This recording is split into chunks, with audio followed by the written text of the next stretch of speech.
Allahumma shalli wa sallim ala sayyidina Maulana Muhammadin wa ala alihi wa sahbihi asma'in amma ba'du. Ini para pengatur kiai yang semoga dimaafkan Allah. Karena ngatur kiai itu dosa itu. Jadi kalau senang kiai itu wajib, tapi kalau ngatur kiai itu dosa. Jadi semoga ini dimaafkan sama Allah.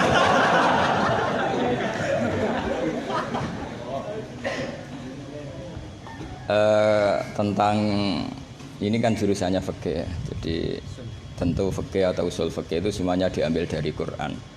Bisa dikatakan fiqhul Quran atau minta fasiril Quran, tentu umurun fikih, tentu sesuatu yang terkait dengan apa? Fikih. Semua orang mufassir itu pasti menguasai fikih. Saya itu bisa tafsir seperti ini itu ya barokahnya saya itu setengah hafal i'anah. Kalau kamu kan setengah hafal takrib aja enggak. Ini pengasuhnya ini yang siapa ini, yang Pak siapa ini? Pak Khairuddin. Namanya aja sudah salah itu, Khairuddin. Api-api agomo. Jadi kalau kamu mangkel sama Khairuddin, bocah kok nakal gitu. Itu kalau diterjemah api-api agomo kok nakal gitu. Jadi ya sudahlah, memang kekacauan itu khasnya dunia ini, jadi ya biasa aja. Begini saya beri contoh yang ekstrim ya. Jadi cara memahami Quran atau fikih itu kalau ingin paham serius itu cari sisi ekstrimnya.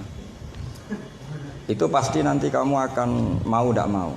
Misalnya bayangkan kenapa harus pintar mengemudi. Bayangkan kalau tidak pintar itu kecelakaan. Fikih juga gitu. Kalau kita tidak tahu fikih itu bayangkan paling ekstrim, yaitu tidak dapat ridhonya Allah Subhanahu wa ta'ala.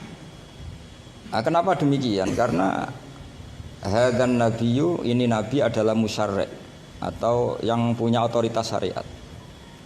Sehingga dengan logika itu kalau kita punya kaifiyatul ibadah, cara beribadah sing tukhalifu manhajar rasul, ya yang beda dengan apa?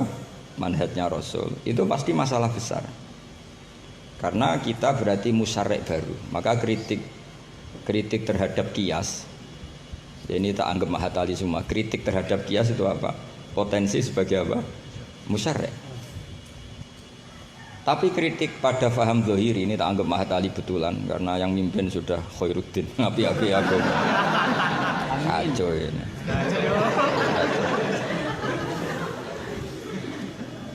Jadi misalnya begini. Sesuatu yang sama itu kadang berdasar riwayat itu ketentuannya beda.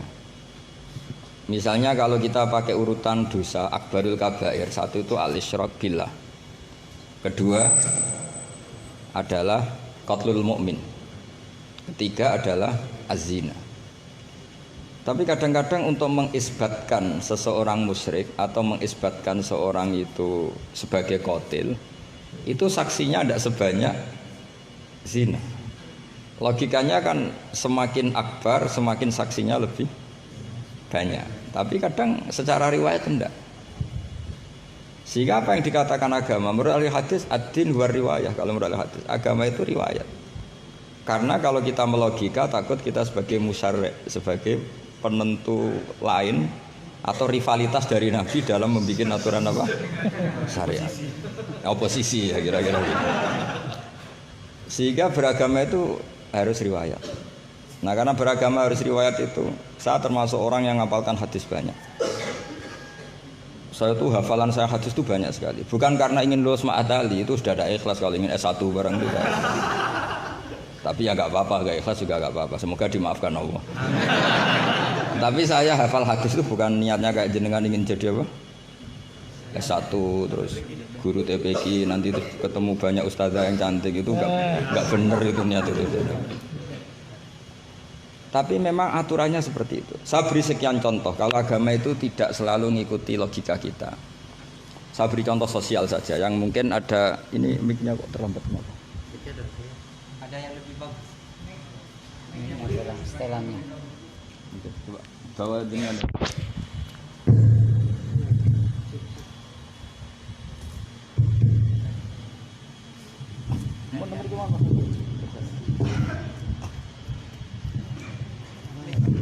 Listriknya cepat. oh itu ya. Amin Gus. Ini pengatur dia. Ini ikhlas. Oh ini ikhlas katanya. Bismillah saya teruskan. Saya memberi contoh logika sosial karena ini yang paling mungkin dalam perdebatan ijtihad. Kalau ubudiyah kan kita sudah taslim ya, cara sholat pasti seperti itu. Tapi saya beri contoh sosial. Menurut Anda jujur itu baik apa enggak? Kita pasti mengatakan jujur itu baik.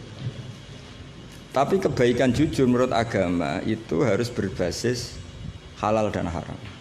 Begitu juga senyum, begitu juga komitmen, itu setelah halal haram. Tadi saya sudah bilang sama Gus Hasan Sadili, akhlak itu di bawah hukum. Andai kan senyum itu ibadah, itu orang-orang nakal yang rayu lelaki hidung belang, itu semuanya tukang senyum. Kadang ustadzah sering merengut karena kurang bisyarah atau apa tidak tahu. Nah, nanti kalau senyum itu ibadah berarti mereka lebih sering ibadah karena sering senyum. Itu kalau sampean maling tidak konangan lapor ke pimpinan, mesti dianggap wah kamu bagus karena maling tidak konangan. Tapi ya bagus dalam konteks maling. Kamu judi kemudian kalah, kamu bayarkan sama yang menang. Kamu ya dipuji pejudi yang baik karena berkomitmen. Nah kita tidak pernah tahu sebetulnya kata baik itu harus berbasis syariat. Sehingga kita tidak pernah muji senyum itu baik, berkomitmen itu baik kecuali ba'da'an wa faqadzalika kullu syariat Rasulullah sallallahu alaihi wasallam. Sehingga istrinya Nabi itu diajarin syariat itu beda dengan logika. Jadi kalau mbak-mbak ini yang cantik itu sering senyum sama Ustadz ini Pak Khairuddin itu haram. Karena dia pasti GR dianggap cinta. Nah, itu kesunatannya merengut, itu secara agama kesunatannya itu merengut. Apa bahasa Maduranya merengut tuh? Maro. Saya beri contoh, tidak betapa agama itu riwayat. Ya nisa an-nabi lastunna ka ahadim minan nisa ini taqaitunna fala takhdu'na bil qauli fayatma alladhi fi qalbihi marad. Wahai para istrinya Nabi, jika kamu ngomong sama lelaki lain fala takhdu'na bil qauli, jangan terlalu sopan. Takhdu'na itu dari kata khudu. Karena kesopanan seorang perempuan cantik pada lelaki yang enggak benar itu mesti ditafsirkan yang macam-macam. Jadi kalau mbak-mbak cantik bilang, monggo Pak Ustadz Khairuddin mampir ke saya. Wah pikirannya, meskipun Ustadz itu mesti pikirannya kemana-mana. Padahal tujuannya mbak-mbak itu mau tanya bab istikhadah. Tapi ini mesti nggak Khairuddin lagi pasti. Sudah agak-agak Saruddin. Sudah otomatis.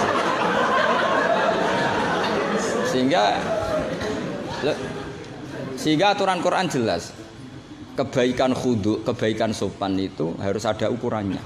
Karena takutnya faya toma alladzi fi qalbihi marad. Orang yang hatinya sakit melihat senyumnya perempuan yang niatnya sopan sekalipun ditafsirnya yang macam-macam. Itu juga fiqhul Quran. Makanya basis kita adalah mengenali fikih itu halal haram dulu secara riwayat. Seorang lagi secara riwayat, jangan secara akal. Kalau selalu pakai akal, mungkin kita naif. Misalnya begini, ayam yang menurut misalnya pakar kesehatan dianggap terindikasi flu burung. Sementara bekecot yang menurut mazhab Syafi'i haram, kemudian malah ditetapkan sebagai makanan bergizi. Andai kan kamu jadi mufti yang mengikuti ilmu ahli gizi atau kedokteran misalnya. Terus kamu mengatakan apa coba? Terus kamu sok ahli usul fikih karena Mahatali baru masih seneng-senengnya dalil al-hukmu yaduru ma'ilatihi wujudan masih amatiran masih. Wah ini bekecot ini illatul hukmi sudah naf'u ya, memberi manfaat. Yang sementara ayam itu doror karena apa?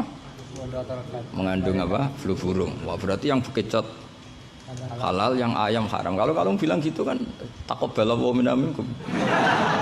Bisa dicoret dari daftar dai. Kalau saya seperti yang dikatakan MC, saya tidak pernah takut suatu saat tercoret apa, tidak pernah takut. Karena kita sudah biasa belajar ilmunya wali. Artinya belajar menjadi wali nomor satu cari ridhonya Allah. Saya tidak pernah ingin terkenal. Dan kalau saya terkenal kok termasuk dosa, yang menterkenalkan karena saya tidak pernah. Jadi fahisabuhum ya alaihim bukan alayya. Kalau Allah mau menghisab ya yang kurang penggawean itu. Ya kalau yang saya ngajikan itu baik, yang dapat pahala yang menerkenalkan itu. Karena mereka sudah tidak bisa dapat pahala lewat alimnya, ya sudah nge-share saja. Daripada niru alimnya berat ya sudah nge-share aja gitu. Sehingga tadi saya sempat rembukan sama Gus Hasan Sadili. Kenapa Rasulullah itu ngendikan bu istuli utammima makarimal akhlak. Makarimul akhlak itu mutammimah, penyempurna. Tapi setelah basis halal haram. Tanpa itu nggak bisa ada makarimul akhlak. Apa artinya senyum sebagai makarimul akhlak dilakukan fasikoh yang menggoda lelaki.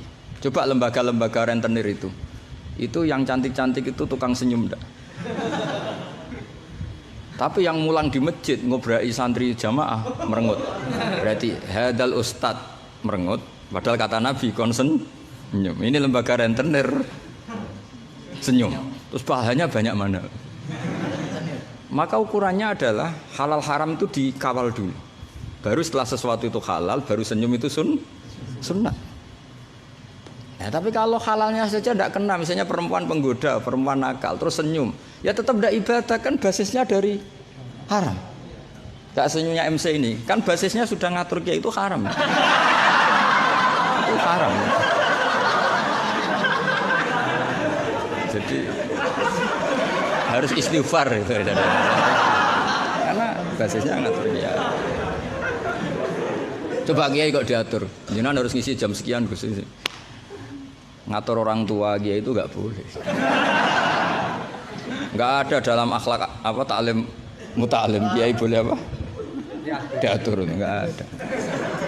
Makanya ini sebagai percontohan. Saya tahu anak-anak di sini ingin ngatur saya habis isya. Tapi supaya kamu dosanya tidak kebanyakan. karena ngatur kiai. Nah, saya minta ngaji sekarang. Ternyata sampean nurut. Semoga ini kafarah.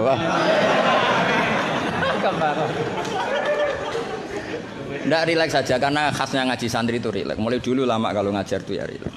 Saya masih ingat jawabannya Mbah Mun. Aku itu sering dikritik orang. Kata Mbah Mun, saya sering dikritik orang kalau ngaji itu guyon. Kamu tahu kan Syekhina Kiai Mbah Mun kalau ngaji kan sering guyon.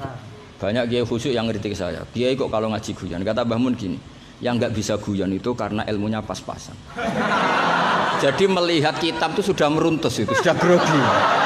Jadi nggak ada waktu untuk guyon. Jadi roh kitab, apalagi dilihat orang banyak, ilmunya kan pas-pasan. Itu pasti nervous dulu itu. Jadi justru kiai guyon itu bukti alim karena masalahnya selesai. Lo coba kalau kamu udah alim ngaji, mbok ahli guyon kayak apa bisa guyon ndak? Oh meriang ini ya jibu taya jubu ini sudah pusing. Ini ala kulli mukallafin apa mukallifin sudah pusing lagi. Lama-lama tadi faman mongko sapane wong saraka nyolong sapa man albedo ta ing anduk. Sampai muridnya bingung. Pak, saya punya anak endok. Karena ejaan Latin itu kalau tulisan pegon itu anduk sama endok itu sama. Dia bacanya albedo itu bukan endok tapi apa? Anduk. Terus kata kiainya karena nggak mau kalah, kan sama, nyuri telur ya haram, nyuri anduk ya haram. karena nggak mau kalah ya. Karena temanya mencuri apa? Mencuri endok sama anduk kan? Sama-sama haram.